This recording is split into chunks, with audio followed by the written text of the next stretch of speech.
Have you ever felt trapped in a whirlwind of thoughts that never stop? As if anxiety had taken the wheel of your life? You might be surprised to know that more than 2,500 years ago, the Buddha had already shown a way to dissolve this invisible prison. In this journey, we'll talk about a teaching that is as simple as it is powerful, capable of calming the mind, reducing tension, and restoring your inner peace. If you stay until the end, you'll gain practical tools to use every day to avoid falling into the hands of anxiety and to return to living with clarity and balance. Freeing yourself from anxiety through Buddhism doesn't mean making all your worries disappear, but learning to look at them with new eyes. Anxiety is one of the most common experiences of our time. It creeps into work, relationships, even moments that should be restful. You know it well: the racing heart, the tight stomach, the mind that never stops. We often convince ourselves that it's inevitable, as if it were part of our identity. But Buddhism invites us to see it from a different perspective. It's not a personal flaw or an enemy to defeat, but a natural reaction of the mind and body that we can learn to manage differently. The Buddha reminded us that suffering is inevitable, but it's not necessary to add more. When an anxious thought arises, we tend to cling to it or push it away forcefully. That's where anxiety multiplies, like water slipping faster through our fingers the more we try to hold on to it. Imagine you have to speak in public. The racing heartbeat and initial tension are the first arrow, unavoidable. But then come the fears. I'll embarrass myself. Everyone will judge me. I'm not capable. That is the second arrow, the one we shoot at ourselves. Buddhism teaches us to stop hurting ourselves twice. We can't always avoid the first arrow, but we can choose not to fire the second. Another essential principle is impermanence. Everything changes. Even anxiety doesn't last forever. It may seem like a wave that overwhelms us, but over time it subsides. Remembering this gives us space to breathe. Buddhist practice offers concrete tools to reconnect with this inner space. Following the breath, observing without judgment, treating ourselves with kindness. You don't need to go to a monastery. Just a few minutes a day are enough to start. The key step is to recognize anxiety without identifying with it. Don't say, "I am anxious," but "right now I feel anxiety." This subtle shift creates distance between us and the emotion, and in that space, freedom is born. This is how the path begins, learning to see anxiety as a passing phenomenon, not as an enemy. In the next steps, we will explore where it originates, what roots feed it, and how the Buddha's words can guide us step by step toward a more peaceful life. To truly understand anxiety, we need to look at its roots: attachment and resistance. According to Buddhism, anxiety does not come from the outside world, but from how we relate to what happens. The Buddha spoke of 4 fundamental truths. The first is that suffering exists. The second, that its origin lies in attachment and aversion. We cling to what we desire: security, control, approval, as if our happiness depended on it. At the same time, we strongly reject what we fear: judgment, failure, loss. This constant tension pulls the mind like an overstretched string until anxiety erupts.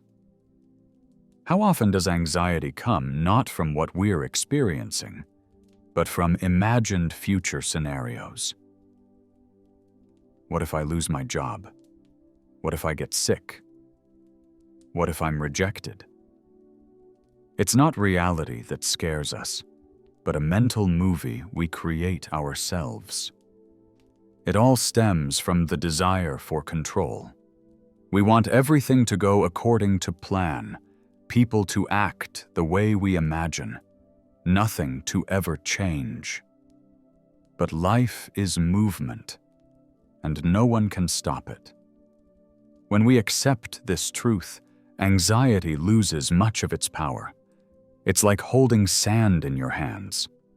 The more you try to keep it, the more it slips away. The same is true of life. Anxiety is the result of this futile effort to hold on to what cannot be held. The Buddha doesn't ask us to renounce desires or connections, but to recognize them as temporary. It doesn't mean stopping loving or seeking safety, but not fooling ourselves into believing they will last forever. Learning to let go, even just a little, melts anxiety like snow in the sun. Let's also remember that anxiety isn't just a mental issue. The body expresses it with short breaths, tight stomach, sweaty hands. We often interpret these as danger signals, adding fear to fear. But if we observe them simply as passing sensations, they stop terrifying us. The key is right here. Anxiety comes from clinging to what we want and rejecting what we fear.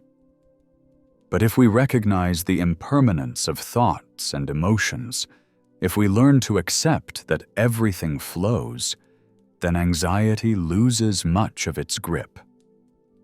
The next step will be understanding how to turn this awareness into practical action through the Buddha's teaching. The heart of the Buddhist message is that the mind can be transformed. The Buddha did not promise a life without difficulties, but he showed us that pain can take on a different face if we look at it in a new way. His image of the two arrows explains it well.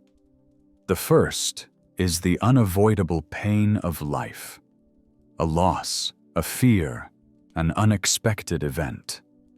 The second is the blow we inflict on ourselves with obsessive thoughts and harsh judgments. We cannot escape the first arrow, but we can choose not to shoot the second. Think of an exam or a job interview. Initial tension is natural, but if we add thoughts like, "I'm worthless, if I mess up it's over," the weight doubles. Stopping, recognizing the signals without building a mountain of fears on top of them, immediately lightens the load. And again we return to the principle of impermanence. Nothing stays the same forever, not even anxiety. Everything we encounter in life is in constant change. Thoughts dissolve, emotions change color, even the strongest sensations always have a beginning and an end. Anxiety makes us believe it's eternal, as if it will never loosen its grip. But it never is. Every crisis has a moment when it starts, grows, then slowly fades. When we understand this reality, we no longer feel the need to fight it, but we can let it flow like a passing wave. The Buddha also pointed to the path of compassion. Often, when we're in the grip of anxiety, we become our harshest judges. We tell ourselves things like, "I shouldn't be this weak. Why can't I control myself?" This attitude only fuels suffering. Compassion, instead, is like a balm. "It's okay, it's hard, but I'm doing my best." It changes the tone of the mind and softens the tension in the heart. Imagine being stuck in traffic while already late for an important meeting. Your body tenses, your breathing speeds up. This is the first arrow. Then come the thoughts. "I'm always late. They won't take me seriously." This is the second arrow. the one you throw at yourself. In that moment, you have a choice. Keep hurting yourself with negative judgments, or stop, take a deep breath, place a hand on your chest, and gently say, "This is a hard moment, but it will pass." In that instant, instead of the whirlwind, a space of calm opens up. This is true transformation, not eliminating anxiety, but learning to live with it with awareness and kindness. Every time you choose not to shoot the second arrow, every time you remember that everything is impermanent, every time you speak to yourself with compassion, you are transforming your relationship with your mind. This change is real and lasting. With consistent practice, anxiety loses its power, while trust within you grows. You discover that you are not your thoughts, you are not your emotions, but the space that observes them. This is the gaze that sets you free. From here, we can get even more practical. Because understanding is important, but without practice, it remains just theory. The Buddha didn't speak only of abstract ideas. He offered concrete tools, simple to apply in daily life. You don't need long retreats or endless hours of meditation. Just a few minutes are enough, as long as they are lived with attention. It is the quality of presence, not the quantity of time, that truly transforms. A great starting point is breath meditation. Sit in a comfortable position, let your body relax, and observe the breath just as it is, without trying to change it. Inhale and exhale like waves coming in and going out. The mind will wander, and that's okay. Each time you gently bring it back to the breath, you're training your capacity to be present, like a muscle that grows stronger. It doesn't matter how many times you get distracted, but how many times you choose to return. Anxiety also lives in the body. Stiff shoulders, tight stomach, racing heart. That's why it's helpful to bring attention to each part of the body, from head to toe, observing sensations without judgment. Often, just through observation, the body begins to relax on its own, as if an invisible weight were lifting. And when anxiety becomes too intense, there are simple techniques you can use anywhere. One is the 4-7-8 breath. Inhale to the count of 4, hold for 7, exhale for 8. Just a few cycles can bring calm and clarity. Another exercise is grounding in the senses. Look at 5 things around you. Touch 4 objects, listen to 3 sounds, identify 2 smells, notice 1 taste. It's a game that interrupts the stream of thoughts and brings you back to the present. But the foundation of everything remains compassion toward yourself. Many people give up meditation because they tell themselves, "I'm not good at it." In reality, there's nothing to prove. It's a journey, not a test. If the mind runs away 1,000 times, each time you bring it back, you are learning. The kindness with which you treat yourself builds the resilience needed to face anxiety. And presence isn't limited to formal meditation. True transformation happens when you learn to bring it into everyday actions. While walking, you can feel your feet touching the ground. While washing the dishes, you can listen to the sound of the water. While drinking coffee, you can truly savor its aroma. You don't need more time, you need more presence. And that is what changes everything. With regular practice, body and mind learn to respond in a new way, no longer with automatic reactions of fear, but with calm and clarity. Anxiety doesn't disappear completely, but it stops steering your life. Breath, body awareness, daily gestures lived with presence and compassion. These are the pillars that support you in the storms. You will discover that calm is not something to search for outside, but something to cultivate within, ready to accompany you through every difficult moment. Learning to live without anxiety doesn't mean never feeling it again, but integrating it into daily life and transforming it into an opportunity for awareness. We have seen that it arises from attachment and resistance, that we are often the ones who inflict the second arrow on ourselves, and that simple practices like meditation and presence can offer us concrete tools to regain calm. But the real turning point happens when we bring this wisdom into everyday situations, precisely where anxiety tends to dominate. Modern life is full of pressures, a deadline at work that seems impossible, an urgent project, a boss who keeps demanding, traffic that never ends. In those moments, the mind speeds up, the body tenses, anxiety rises. That's exactly when we can remember the Buddha's words. It's not the circumstances that determine our suffering, but how we relate to them. Just stop for a moment, feel your feet on the ground, breathe calmly, and remember that what you're experiencing is not a real threat, but a temporary condition. This small gesture can change the entire experience. The same happens in relationships. An argument, the fear of not being accepted, the fear of disappointing someone. In those moments, we are tempted to react harshly or to shut down, driven by judgmental thoughts.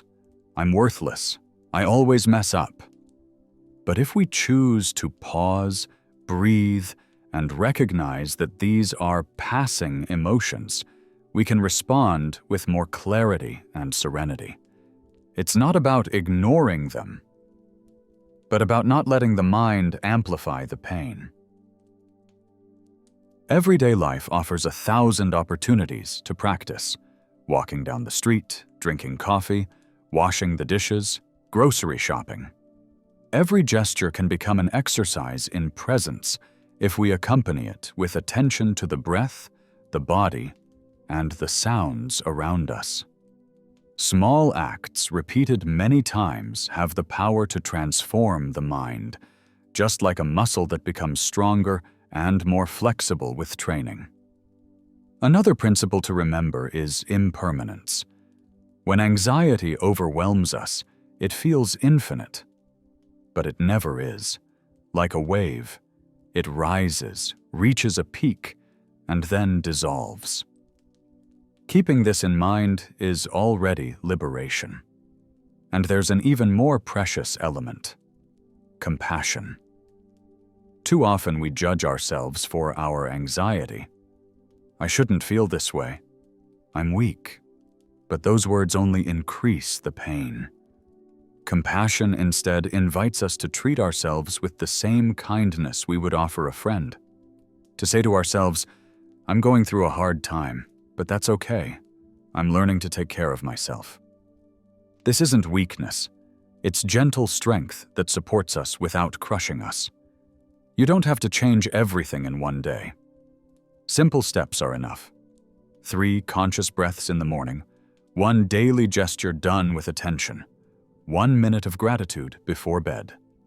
These small seeds, day after day, build a more stable mind and a more open heart. Anxiety will still show up because it's part of the human condition, but it will no longer have the power to control you. With presence, with breath, with the memory of impermanence, and with compassion, you can root yourself in the present and live with greater calm and freedom. The Buddha showed us that suffering is not a sentence, but a teacher. Every time anxiety appears, it offers the opportunity to practice, to let go, and to return to yourself. Over time, breath by breath, you'll discover that the peace you seek is not outside, but was already within you, ready to emerge every time you choose to stop, observe, and embrace yourself with kindness. Thank you for sharing this journey with me. We've seen together that anxiety can become a teacher rather than an enemy. With breath, presence, and compassion, you can stop being dominated by fear and move closer to a more peaceful life.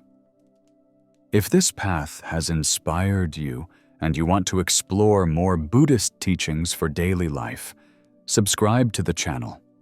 You'll find meditations, reflections, and tools to cultivate inner calm. Write to me in the comments about how you live these practices, or if you have any questions. I'll be happy to read about your experience and give you my personal advice. Remember, the peace you seek is already within you, and with every mindful breath, you can come closer to that inner freedom the Buddha pointed us toward. See you soon.